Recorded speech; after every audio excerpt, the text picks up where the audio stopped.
अस्सलाम वालेकुम वरहमतुल्लाहि वबरकातुहू। इत्तेहाद न्यूज़ में आप सभी का खैर मकदम है।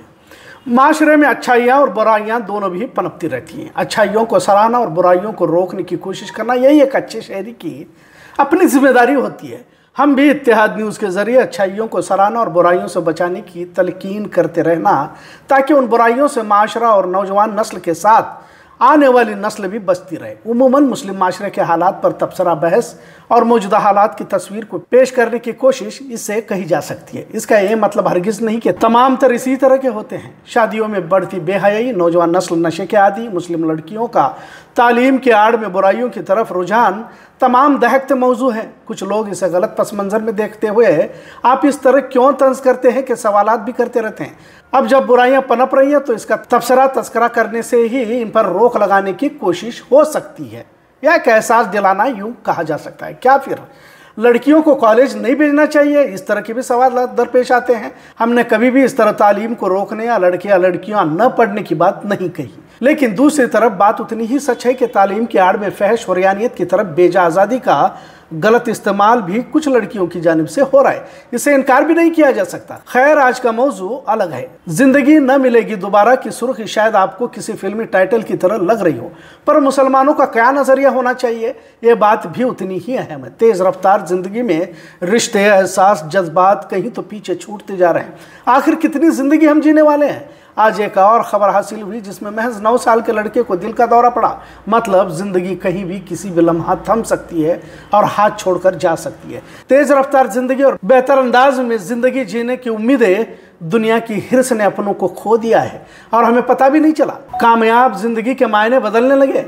किसी हाल में रुपया कमाना है, यही एक मकसद ने इंसान को एक मशीन बना दिया। ऊपर वाले का निज़ाम भी बड़ा अजीब है। पढ़ लिख कर बड़ा हुआ तो नौकरी की तलाश में उम्र गुजर गई। शादी के बाद माँ बाप छूट गए। अच्छी पढ़ाई की खातिर घर दार छोड़कर बड़े शहरों की तरफ रुक किया। दोस्तों में कैसे वक्त गुजर गया पता ही नहीं चला। बुजुर्ग वालिदैन बच्चों का सहारा तलाशते रहे और बेटा बच्चों की पढ़ाई और अच्छी जिंदगी की खातिर खुद दुबई बहरीन चला गया। मतलब 60-70 साल की जिंदगी में सिवाय भाग दौड़ के कुछ हासिल नहीं हुआ। सोचा कि अगर अब मेहनत नहीं करूंगा तो बुढ़ापे में आराम कैसे मिलेगा, और इसी जद्दोजहद में बुढ़ापा कहीं मर्ज लेकर आ गया। औलाद माँ बाप से दूर हुई। सुबह जब नौकरी के लिए जाता है तो बच्चे सोए हुए रहते हैं। रात देर कंपनी से घर आता है तो बच्चे सोए हुए रहते हैं। क्या है ये जिंदगी? महज इतवार के लिए ही बनी हुई है।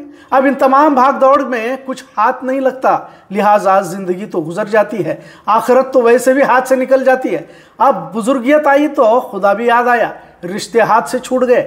मुख्तलिफ अमराज से मुतासिर जिस्म अस्पताल की नज़र होने लगा। अब बच्चों के पास भी वक्त नहीं है कि वालिदैन के खदमात अंजाम दे सके, क्योंकि पूरी ज़िंदगी में कभी दीनी सबक सीखने का वक्त मिला ही नहीं।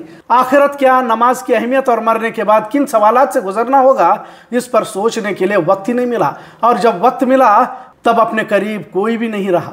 बच्चों के मुस्तकबिल को संवारने की फिक्र ने तमाम जवानी को दांव पर लगा दिया। आज भी ऐसे कई लोग हैं जो अरब ममालिक में 20 साल 25 साल गुजार रहे हैं। साल में एक आध महीना या 2 सालों में एक आध बार आकर फिर रुपया कमाने की हिर्स में चले जाते हैं। उम्र के आखिरी वक्त में वापस लौटते हैं। रिश्तों के एहसास खत्म हो चुके रहते हैं। आज इस मौजू पर बोलने की जरूरत इसलिए हुई कि जिंदगी बहुत छोटी है। इसे दौलत के पीछे लगाकर जाया न करे, क्योंकि सहज जवानी तंदुरुस्ती दोबारा लौट कर नहीं आती।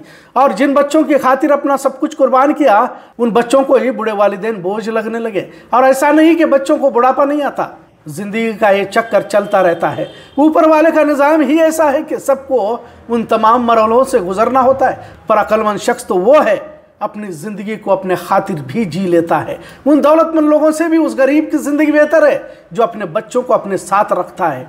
अपने बच्चों को अपनी आंखों के सामने बड़ा होता देखना भी नसीब वालों को मैसर होता है। इस आखिरी दौर में चंद लम्हात मैसर हुए हैं, उसे अपने रिश्तेदारों में, बहन भाई वालिदैन में गुजारना, दूसरों के सुख दुख में रहना एक तरह से खुदा की नेमत है। मुसलमान का ये ईमान भी है कि रिज़्क़ अल्लाह देने वाला है। और एक हदीस का मफ़हूम है कि जिसमें नबी ने फरमाया कि ताज्जुब है उस शख्स पर जबकि रिज़्क़ मुक़द्दर है फिर भी वो दुनिया में रग़बत करता हो। और जो शख्स जितना खुदाई बारी ताला पर भरोसा करता है उसे अल्लाह की मदद भी उसी तरह हासिल होती है। वालिदैन की खिदमत करने वाली औलाद आज मैसर होना इसलिए भी किस्मत वालों को कहा जाता है क्योंकि तरबियत में दीन की कमी देखी जा रही है। औलाद का बचपन देखना भी बहुत सारों को नसीब नहीं होता।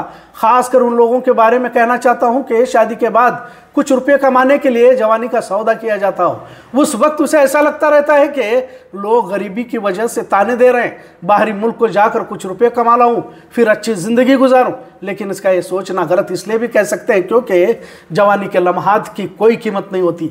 जब बाप की रोक टोक नहीं होती तो औलाद भी तरबियत से महरूम हो जाती है, फिर बाप की मेहनत मशक्क़त का एहसास भी बच्चों को नहीं रहता।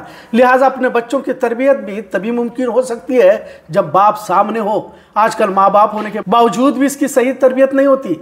इसकी अलग वजह है जिस पर कभी एक और वीडियो बनाया जा सकता है। लेकिन दौलत की खातिर अपनी उम्र का, अपनी सेहत, अपने रिश्तों का सौदा यकीनन घाटे का सौदा कह सकते हैं। बेलगाम शहर में भी आपने ऐसे कई मामले देखे होंगे जिसमें घर के मर्द हजरात सऊदी दुबई जाकर रुपये कमाते हैं, लेकिन उसी दौलत से उसे बेदखल भी किया जाता है। वक्त कभी किसी का इंतजार नहीं करता और जब वक्त गुजर जाता है तो सिवाय पछताने के कुछ हासिल नहीं कर सकते। ऐसे कई वाक़ये भी देखने को मिले जिन्होंने दौलत तो बेशुमार कमाई लेकिन बूढ़े वालिदैन के मैयत में नहीं पहुंच पाए। कोई बताए तो सही कि आखिर जिंदगी का क्या मकसद और मतलब, जब तुम्हारे मरने के बाद औलाद ही जनाजे को कांधा ना दे पाए। जरूरत है जिंदगी को संजीदगी से सोचने की। एक एक लम्हा इसका बेशकीमती है। आज सभी को दौलत प्यारी है और इसी दौलत ने रिश्तों की अहमियत, इसके तकद्दुस को तार तार करके रखा हुआ है। जिन बच्चों की खातिर सुबह शाम एक करने वाले बाप को जब बुढ़ापा आजमाइश बनने लगता है तो उस पर क्या बीतती होगी। बच्चे की पैदाइश से लेकर बुढ़ापे तक की जिंदगी का सफर कोई आसान नहीं है। मुश्किल तो उन लोगों के लिए है जिन्होंने जिंदगी जीना सीखा ही नहीं। जिंदगी गुजर तो वैसे भी जाती है, पर जिंदगी जीने का मौका कुछ लोगों को ही मैसर होता है। जिंदगी बार बार नहीं मिलती क्योंकि जिंदगी ना मिलेगी दोबारा। आज का मौजू कैसा लगा इस पर ज़रूर कमेंट करें। इत्तेहाद न्यूज़ देखने के लिए शुक्रिया। अल्लाह हाफिज़।